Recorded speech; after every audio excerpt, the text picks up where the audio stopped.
Hello there, everybody. I'm Mel Allen, and this is Baseball Card Collector.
You know, almost every weekend across the USA, there's a baseball card show.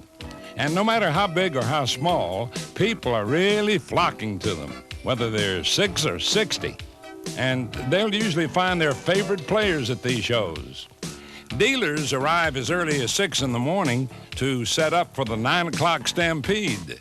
Lines start forming before showtime. I guess you can say the early collector catches the card. Dealer setups range from tabletop displays to extravagant productions. But either way, the collectors usually get what they want, whether it's an autograph of their favorite ball player or that special card that they've been looking for. Now, one of the early pioneers of card shows was Mike Arenstein. I had one of the very first card shows. It really wasn't a show. It was by invitation only. We had about 15 or 20 collectors in my basement, and it was about 1970. Guys came from as far away, I think, as Maryland, which was an astronomical trek. I mean, it was like the other side of the world. Well, I think it's just wonderful. Everybody collects something. Everybody. I don't care who the person is. I'm sure you have a collection of something. I think it's wonderful that people are collectors because it gives them a purpose, a diversion from the everyday drudgery of life.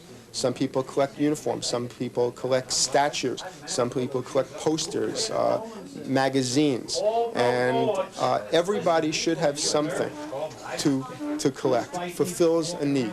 People need to have stuff. Fun fact. Hey, man, take a look at the Topps 1959 card number 440, Lou Burdett. Lou, a right-handed pitcher, thought it'd be funny to pose as a southpaw. Well, the photographer took the picture, Topps printed the card, and the rest is history. Hey, Lou, got any rubber chickens? According to all accounts, baseball cards appeared more than 100 years ago, with the first cards being produced by Old Judge Tobacco. Now, Old Judge was a cigarette brand distributed by Goodwin Brothers of New York. The cards were used as premiums to boost the sales of their tobacco and to gain an edge on their competitors. What Old Judge Tobacco didn't realize was that they were laying the foundation for the modern-day baseball card. The Old Judge cards used photography. The photographs were thin pieces of paper pasted on cardboard. Now, this not only made the photo rigid, but helped to make the cigarette pack crush-proof. By using photographs at a time when photography was not mass-produced, they showed the players as they actually were. What they would do is they would hang a baseball on a string and have the player go like this. So in some cards you can see the string and the player's glove like this. So there couldn't be any movement. And they had really some interesting poses with guys sliding, and they had to hold the position. It's really funny. The Old Judge set was not numbered, and people are still finding variations. The T206 sets were distributed during the years 1909 through 1911. The cards are a color lithograph surrounded by a white border. They're 1.5 by 2 5/8 inches, and the player's name, team, and city appear on the bottom border. The cards were included in 14 different brands of cigarettes with names like Polar Bear, Piedmont, and Sweet Caporal. Of course, this set contains the king of baseball cards, Honus Wagner. Interestingly enough, Honus felt that smoking set a poor example for youngsters and demanded that the companies stop producing his card and also recall as many as possible. As a result, there are believed to be only 30 of the Wagner cards in existence today. And listen to this. According to Sports Collectors Digest, the T206 Honus Wagner card is worth over $100,000. How about that? Man, that's probably more money than Honus ever received during his entire career in baseball. Another card that attracts attention from collectors is the Philadelphia Hall of Fame pitcher Eddie Plank. Plank cards are always sought after, but what makes the T206 card so valuable is that the lithograph plate was dropped during the manufacturing of the card, thus making a limited number in release and therefore quite valuable. Another valuable T206 is Sherry McGee, an infielder with the Philadelphia Phillies. This card's value is not based on his performance, but on the fact that his card was distributed with his name spelled M-A-G-I-E. The misspelling was corrected, thus making the mistake card 400 times more valuable. That makes this the first famous error card, but we'll talk about errors later. These cards are commonly known as the Big Three. Though the set is extremely valuable without these cards, with the Big Three, man alive.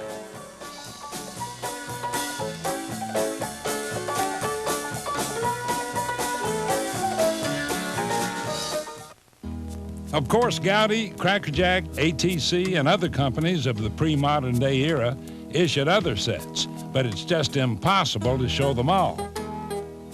So many cards, so little time.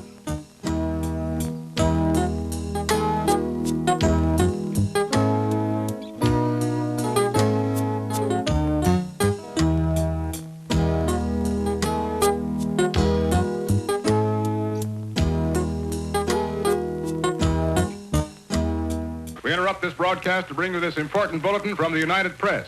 Flash, Washington. The White House announces Japanese attack on Pearl Harbor.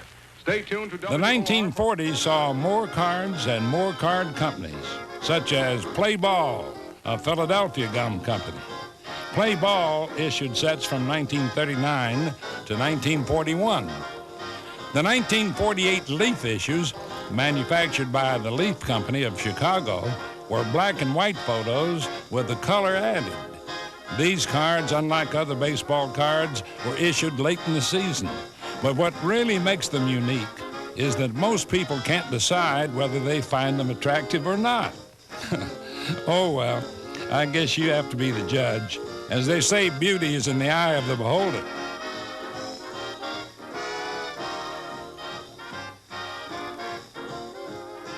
From 1948 to 1955, Bowman Gum Company of Philadelphia produced sets of baseball cards. By 1949, they became the dominant manufacturer of baseball cards by signing players to exclusive contracts, which made it hard for their competitors to complete sets with the top players. The 1949 set was very similar to the 1948 issue. The biggest difference was that Bowman had their artists hand-color black and white photographs, though most collectors didn't seem to care that some of the player poses were identical.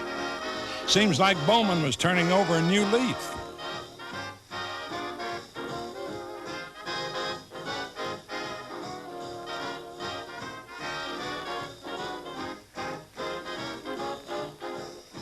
In 1950, Bowman gave their cards a new look. Using black and white photos as a reference, they commissioned artists to make paintings of each player. In 1951, Bowman once again borrowed the poses from the previous year. The differences between the 1950 and 51 sets were subtle and yet significant. The cards were larger in size and featured the player's name on the face of the card.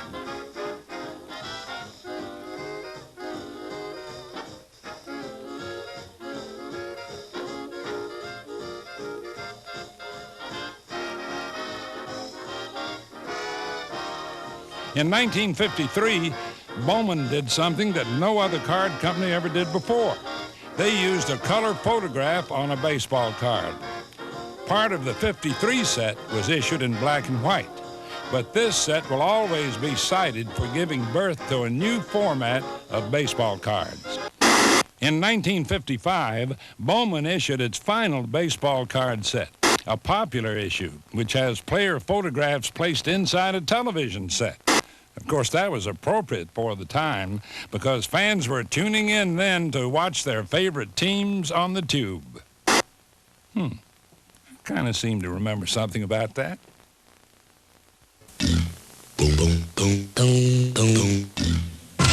Fun fact.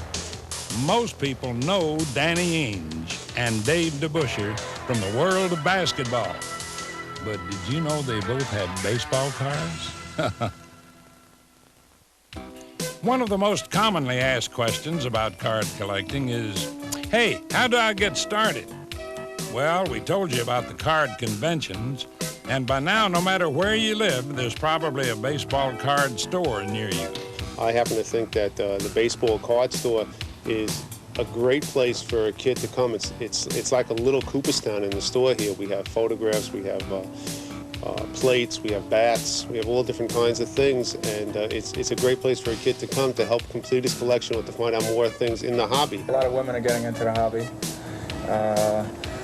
For some reason, it's the older women, middle-aged women. For the kids, we recommend them to get into all the new cards because if you do hold them long enough, they will reach this value right here at the $8,000 to $10,000 level. So basically, we try to get the kids into the sets, the new stuff, and advise them to hold on to all of this stuff and just wait its time out so that it will grow.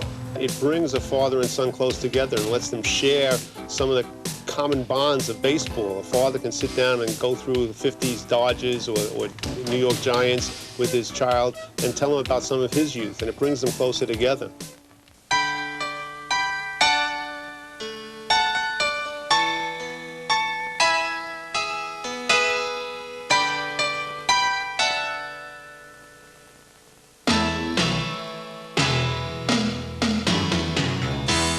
I still remember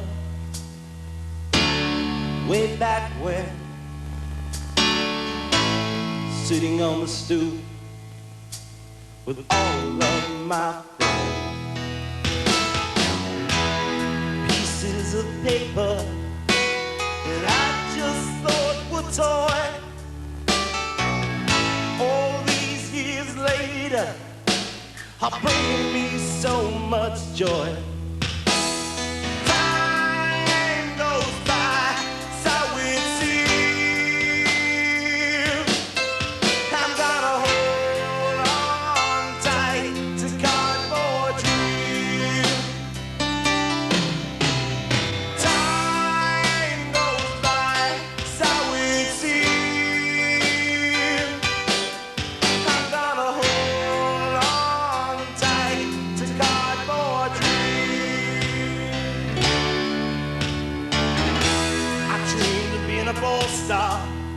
Ever since I was 10, I'd make it on a bubblegum car. I tell all my friends. Now 30 years later, I just sit with my son, and I realize my dreams aren't over because his has just begun.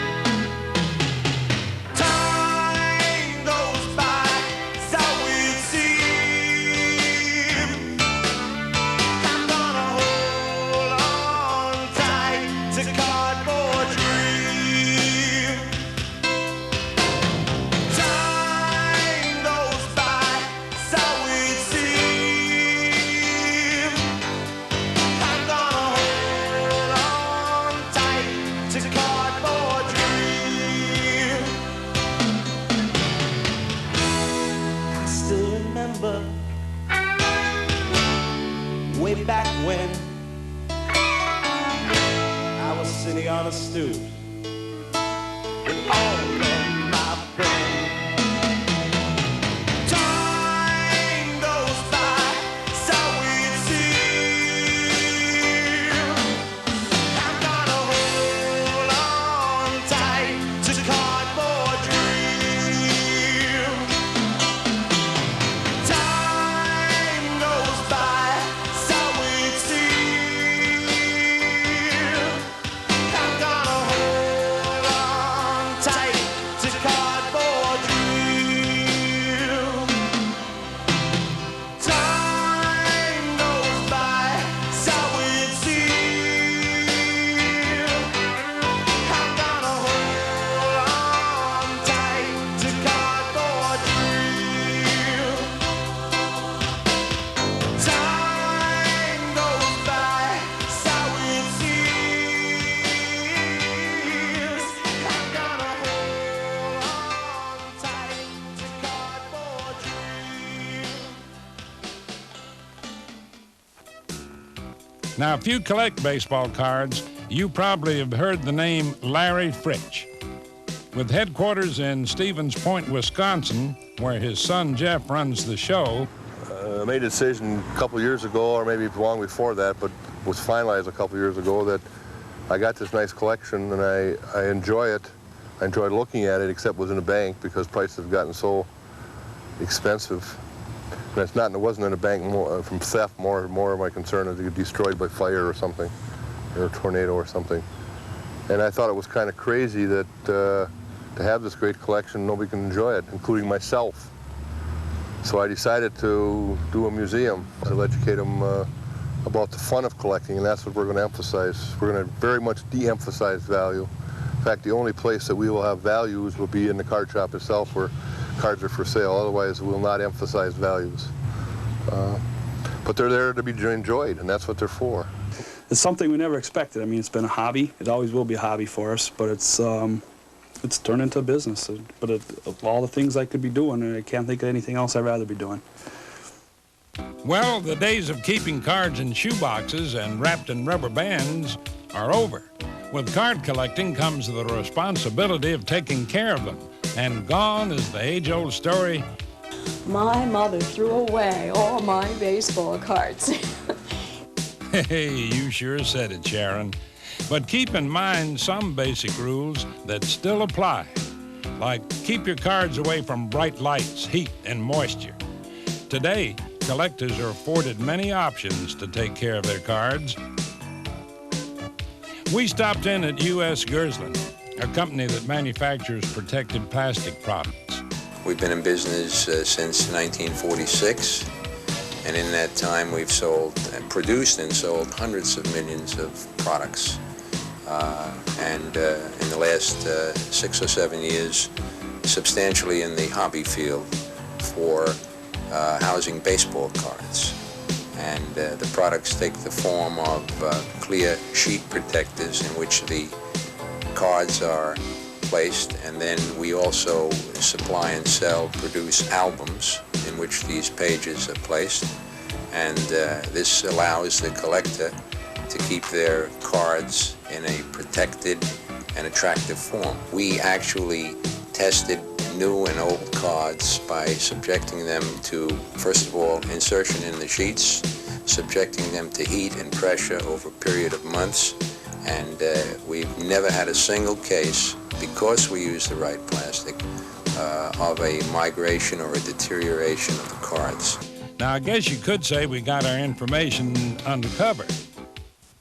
Although many collectors have their own ideas about conditions, the following conditions are usually agreed upon.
Fun fact.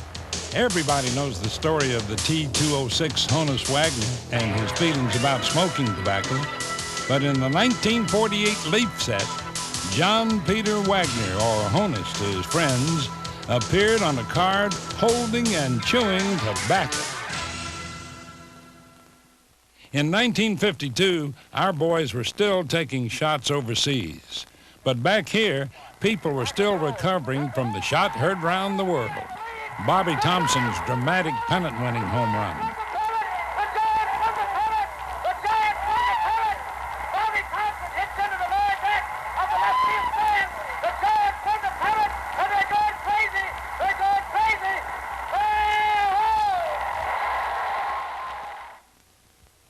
The 52 Topps series, called by many the prototype of the modern-day baseball card, was designed by Topps Vice President Cy Berger, with help from the late Woody Gelman. For the first time, a team logo, the player's signature, and their statistics appeared on a baseball card. There were 407 cards in the 52 set. The most sought-after card, number 311, which of course is Mickey Mantle, every card collector's dream. In the years to follow, Topps would make various changes and add new features and would shape the future of the baseball card.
Topps' early years were sometimes referred to as the baseball card wars.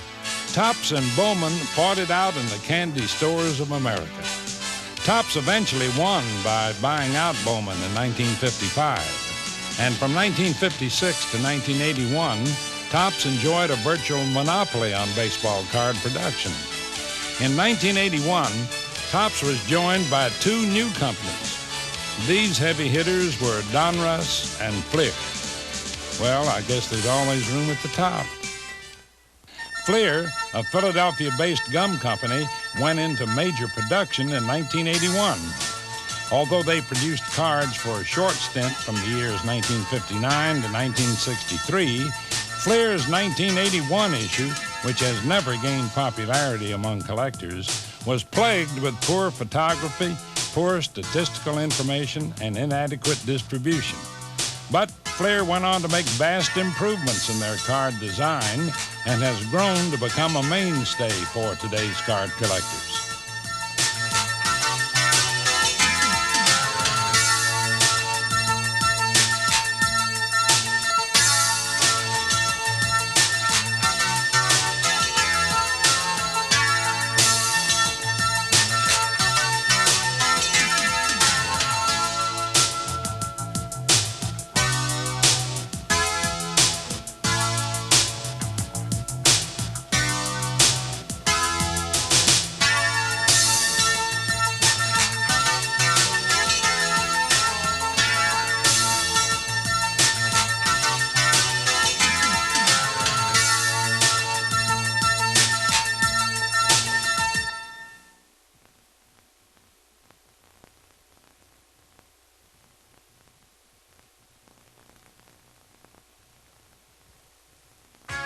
Don Russ also entered the market in 1981.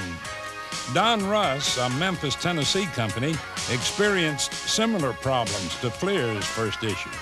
But in 1984, they hit a home run. The 84 Don Russ set is the most popular of all Don Russ sets and is the most expensive card set of the 1980s.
In 1988, score cards took the field by storm, gaining immediate acceptance from collectors.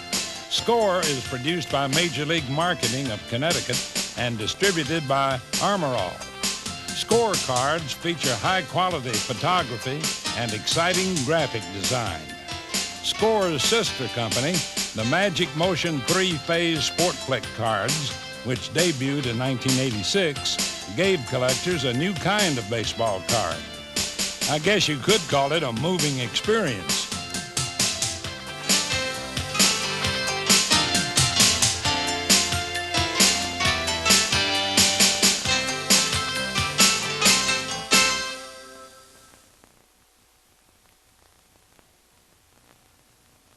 Although the major card companies have their own individual style, they all share similar packaging design. Topps, Donruss, and Fleer all use wax packs.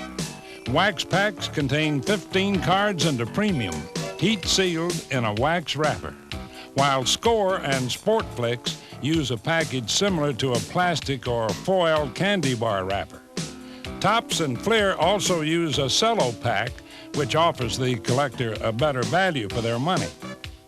And a package shared by all the companies is the rack pack. The rack packs give the collector 3 irregular packs in a plastic strip with the top card in its own window. By looking at the top and bottom card in this see-through package, a collector can determine if the card he wants is located in that rack pack. The card companies usually pack the cards in the same order. So here's a tip. Keep track of what's in the pack. In addition to their regular sets, all the major companies manufacture subsets. The most popular are the update sets. These sets allow the collector to keep on top of the roster moves. One of the first lessons we learn as kids is our ABCs.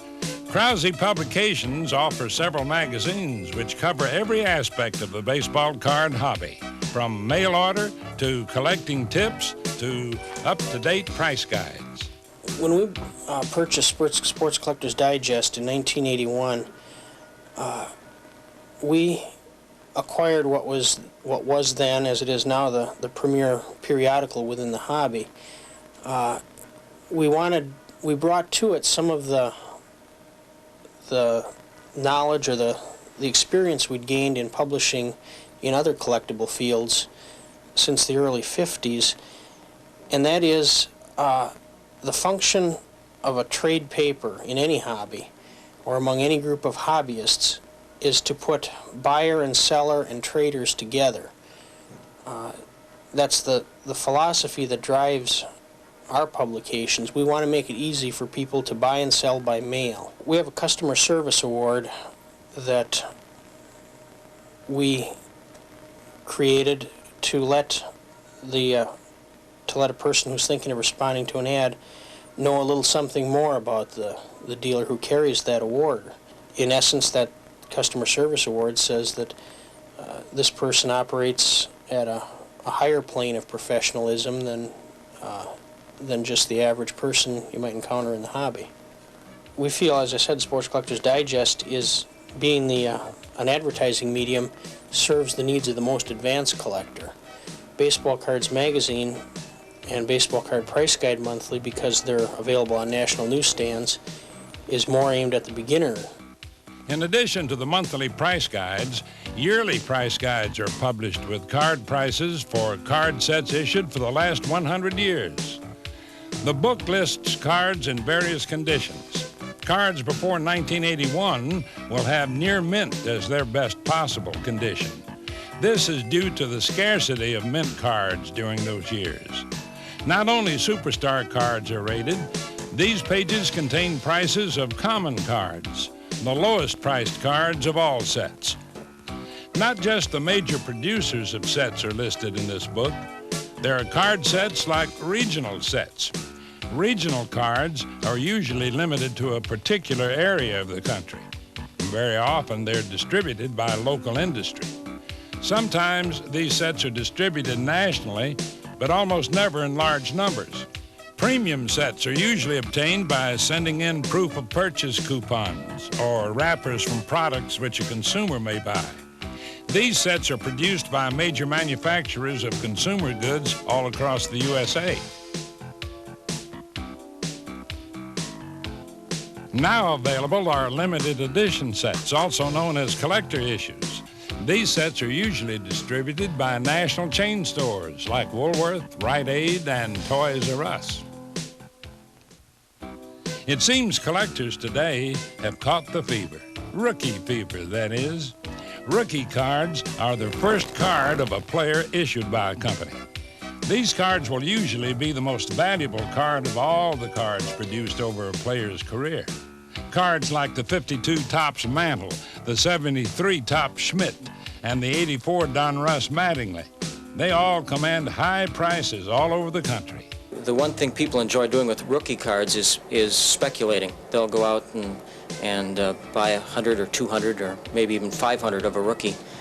And what that's done to prices is it's driven rookie card prices up even before the player's even tested.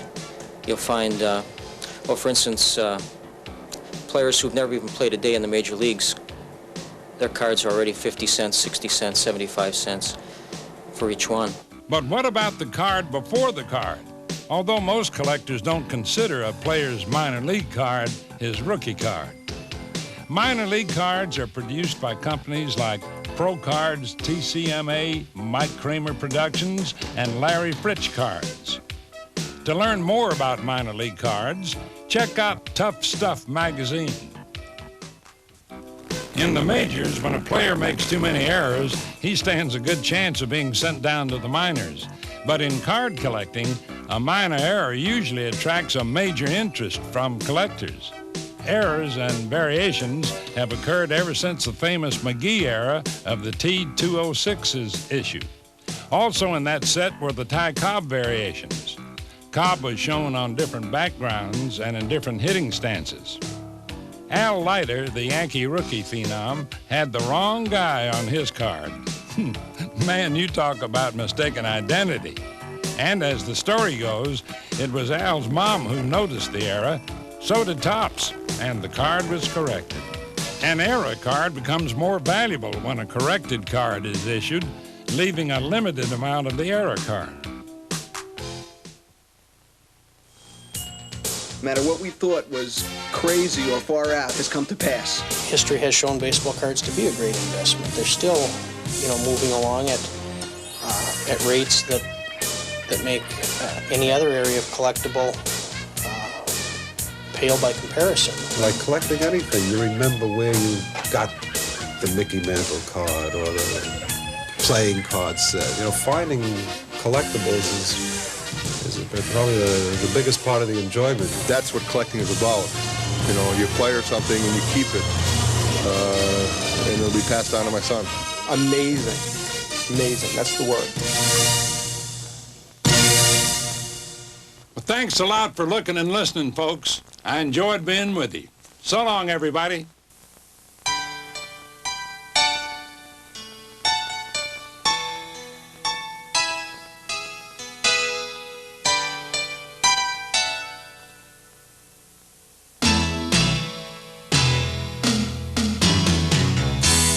I still remember